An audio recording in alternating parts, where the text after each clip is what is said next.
We've gone undercover and we've reviewed the 4 biggest group fitness franchises in the world. We're going to rank them worst to best, and worst and best is definitely going to surprise you guys. My name's Dale Healy. Myself and my partner, we own 2 gyms in Western Australia and Theory Fitness, shameless plug. We're going to break the review down into 5 categories: program, equipment, coaching, vibes, and then beginner friendly, or how was the onboard. This review will be from a client perspective as well as a gym owner perspective as well, as we've learned a lot of lessons from this process. I don't know why other gym owners don't really do this. It's like owning an Italian restaurant without actually ever been to an Italian restaurant before. Number 4 at the bottom of the list is actually F45. Hear me out though, F45 as a gym owner, going to do a trial there was one of the best things I ever did. Let's break it down though. So for the program, F45 gets a 3 out of 5. The program was decent, like it was obviously different exercises. They probably had like 30 exercises, 20 exercises that we actually did. What I didn't like about the programming though, there's no progression. You're not gonna get very strong. You're not gonna do much muscle. You're gonna be kind of lifting the same weights every session without much progression. You're not tracking your lifts or really getting much stronger, which is fine if that's obviously what you want to do. The equipment would have been 2 out of 5. They've got kettlebells, they've got ropes, they've got some light bars, they've obviously got rollers, I think they've got a bike as well from memory. Real basic equipment for obviously conditioning stuff, not very advanced in terms of no hack squat, no leg press, like none of that sort of stuff. Wouldn't fit in the premise though. But yeah, for a conditioning session, basic conditioning gear, no Olympic weights, you can't really go that heavy obviously with F45. Coaching was actually a 2 out of 5, so we had one coach on the floor with about 20 of us. They were okay as a coach goes, didn't really correct form, didn't really like assist very much in that. Didn't ask obviously if I have any injuries, which at the time I did have a knee injury. I ended up regressing one of the exercises for myself, and then they were like, you're doing the wrong exercise. And I was like, I've changed it for my knee. And then they were like, oh, okay, continue doing what you're doing. Good energy, but not much in terms of regression, progression, or coaching form that I could see. There was some pretty shocking form on the floor, and they just didn't really do much about it. Vibes though, for F45, 5 out of 5. Music was cranking, very much good tunes. The walls were vibrating. Felt like I was in like a nightclub. I think like if you want to not be able to talk to people, if you want to just basically almost dance and sweat, that's probably going to be the right fit for you. If you feel a little bit awkward going out to the clubs and seeing a whole bunch of 18-year-olds, if you're in your 30s and 40s, F45 might be the new club for you.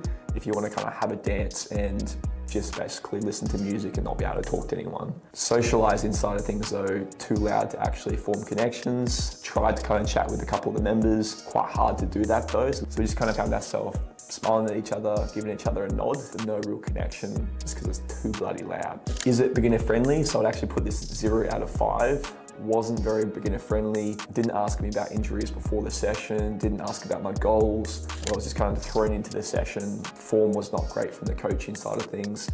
I think beginners would probably go there and likely hurt themselves, and then they'll be like, I can't train now. They'll slow their progress down in their fitness journey. So I think if you are going to go there, just be careful. Try not to step into everything they do, like the box jumps and stuff. If you're over 40s and 50s, if you're doing burpees and box jumps, not great for your knees and stuff, your lower back and that. So just be aware of that. If you are going there, take it easy, and just be aware of the coach might not always be that supportive. Overall score, 13 out of 25. Still one of the best things I did. So going to F45 because the TVs there are phenomenal. Not sure if they came up with that system. Having the workout on the TV is a game changer. I went home that night as well. So this was like 2019, but we tried it out before COVID. I went home that night. I said to Crystal, I was like, we're gonna film every exercise in the gym. And she was like, what are you talking about? And we did it. We've got the TVs now. Helps the coaches a lot. Helps the clients know exactly where they're going for the workout. Game changer for us. So thank you F45. I appreciate it. Tip of the hat to you guys. Number 3 on the list is The Yard. This is a pretty new franchise, pretty new gym popping up over America and Australia. Pretty interesting concept, which I'll run you guys through. Firstly, for the programming, we actually give this one a 4. Reason why it's a 4 is that basically they run in 6-week, 8-week cycles. They've got progressive overload. You're going there each session, pushing a bit more weight, actually getting stronger. One of the biggest attractions to The Yard as well is you can basically choose, and they call it rig, which is the weights, or it's turf, which is the cardio.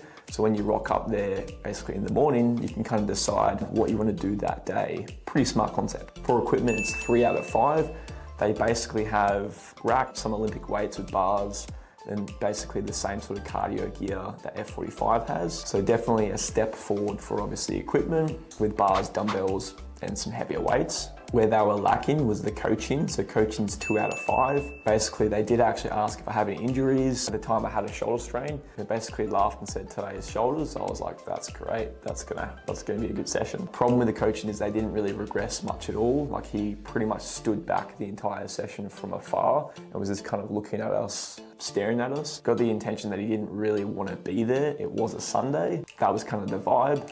But overall, like, good concept, just not the right coach on the day. Maybe it was just a bad day for him, but still can definitely hurt the experience for a new client on their first session. For the vibes, it's actually 2 out of 5, mostly coming down to the vibes are going to be decided from the coach. If the coach isn't great energy, usually the gym's going to feel that. Decent music was actually a little bit lower, which is easier to talk than F45, but still didn't feel like great sort of gym vibes, mostly because of the coach though. Beginner friendly or the onboarding process was a 2 out of 5, so definitely a better experience for the onboard.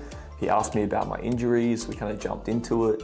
He didn't really give me any regressions for the shoulder or ask how it was going. I kind of just ended up changing the program for myself as I needed to, as he was stalking us from the other side of the gym basically, checking his phone. Wasn't a great experience because of that. I think having the right coach on the floor would probably be a really good experience. It's probably something they might need to work on for that premise though. Overall rating 13 out of 25. It's still very helpful for us as a gym owner. I love having the concept of the client being able to choose whether they're doing cardio or they're doing weights. I think for us, what we learned from that experience there, we do semi-private with men and women, so actually individualizing the program more to the men and then individualizing the program more to the girls. I think that's a big lesson from the yard. Like, you're going to train guys quite different. They want to do hip thrusts, they want to do more arms, the girls want to do more booty, they want to do more core. Having the program specific to your clientele is a very big lesson, and that's something the yard's done quite well. Second place, guys, was FitStop. So for program, it's 3 out of 5. They basically run you in circuits. You're doing like 3 exercises for like a 9-minute timer, and you just cycle through those over and over. Not tracking obviously your weights, not tracking that sort of thing. Still had a good workout, definitely vlogged the muscle.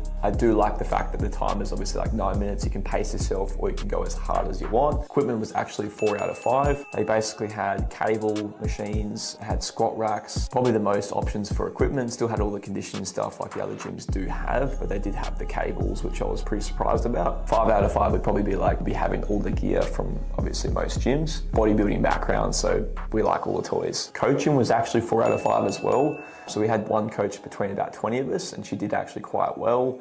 She was actually sick at the time as well, so she said to everyone, hey guys, I'm not too well, I'll try and keep my distance, but she still gave a really good session. I actually got sick after that. That was probably her. Good motivation from her, good demonstration of exercises, good regressions and stuff as well. She did pretty good. Vibes, even though she was sick, we give it a 3 out of 5. Good vibes, good obviously energy from her as well. Decent selection of music. Just found the energy for the members not much connection based though, but still good energy overall though. The onboarding process, I'm gonna give it a 2 out of 5. Didn't really ask about our goals or injuries, anything like that. It was kind of just thrown into the session. So I think for them, it's something they might need to work on. Is just obviously making sure, knowing the injuries, making sure they're knowing the clientele, they're not going to have people hurt themselves, and they're actually going to help them get to their goals. Overall though, rating 17 out of 25, which is still very, very high. Lesson we learned from FitStop was obviously the equipment. So I like the fact that they got more gear just like us. That was something that I kind of reinforced our decision to obviously get more gear.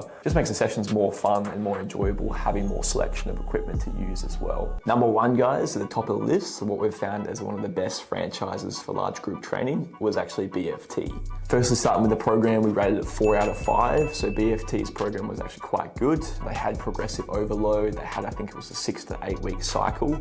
You're tracking your weights, you're getting better obviously week by week, and you've got targets to hit. So I found that was really good.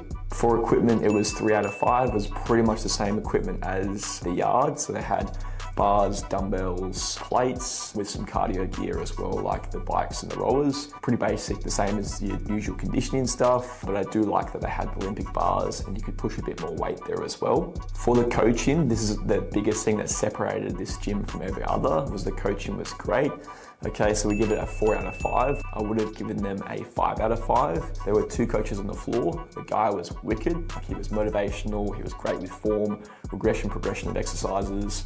He was just on point. He asked about my injuries. He asked about my goals. Very likable guy. Like if he sees this video and wants a job, I would definitely hire him. But the other coach they had on the floor, I didn't actually know she was a coach. I thought she was a DJ. So there was a female coach on the floor that was kind of just dancing around, changing music every 3 minutes and that. Just didn't have that care factor. Great DJ. Probably not a good coach though. In terms of vibes, so we're giving it 3 out of 5. She did an okay job with the music, so it was good tracks. They just kept changing every 2 seconds though. Good, obviously, energy from the male coach. Like he was very much a leader in that gym. So as well, the music wasn't too loud. We were able to talk to the members. Just really encouraging environment, which is what we want to see from a group fitness session. And beginner friendly, the onboard process was actually pretty good. Once again, he asked about goals, injuries. He obviously had a chat with us before, kind of even walked me through the floor before as well, so I know what to expect. So definitely big thumbs up to that coach, and we're going to give you guys an 18 out of 25, which is the highest rated out of the 4. What we learnt from this gym here is at the end of the day, you can have the best programs, the best equipment, you can have all the flashy stuff, but it comes down to the people, okay? What's most important in terms of personal training or group fitness is the actual coaches and the people. If you have a phenomenal program but don't have a great coach, it's not going to be very good. That is our top group fitness franchise out of the franchises. If you enjoyed this video, hit share, hit subscribe, and we'll see you next time.